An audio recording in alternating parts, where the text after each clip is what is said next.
Easier transferring of media.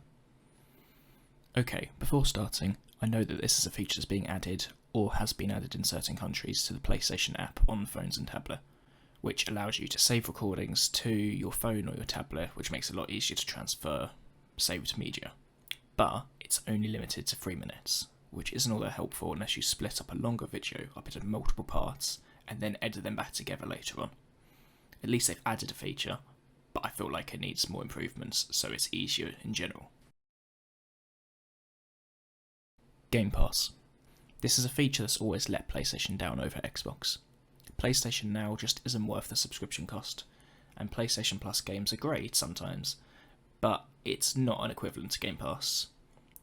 A Game Pass style subscription is rumoured to be coming to PlayStation, but nothing's confirmed still. It would allow PlayStation to have a huge selection of decent games worth the value. I know it wouldn't be as cheap as Xbox's Game Pass.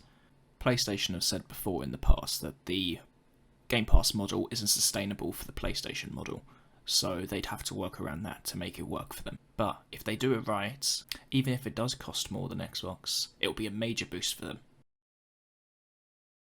Player game ratings. Sure, I can just go and look up online about a game, but most review sites will give a critic score rather than a user score.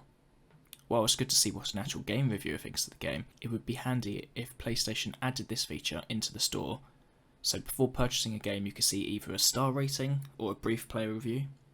Just so you can easily see what other players think of the game before you potentially buy it.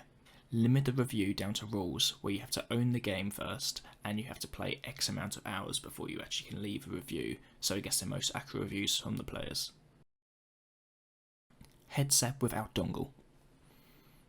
I mean, come on, it's 2022 now. How do we still have a headset that requires a dongle to be plugged into the USB, just so we can use the Pulse headset from PlayStation? I honestly don't understand. With the console being so big, why couldn't they fit something inside that removes the dongle aspects? It's ridiculous. I know nothing will change with this PS5 era, unless they manage to do it for a PS5 Pro, that is. But it's something they need to fix for PS6. Come on, the Series S is so small compared, and it has one built in. Why can't you, PlayStation? Improved store. The store is great, don't get me wrong. Huge improvements where it's actually integrated into the software now compared to what it was like on PS4, where it loaded up like it was a separate app.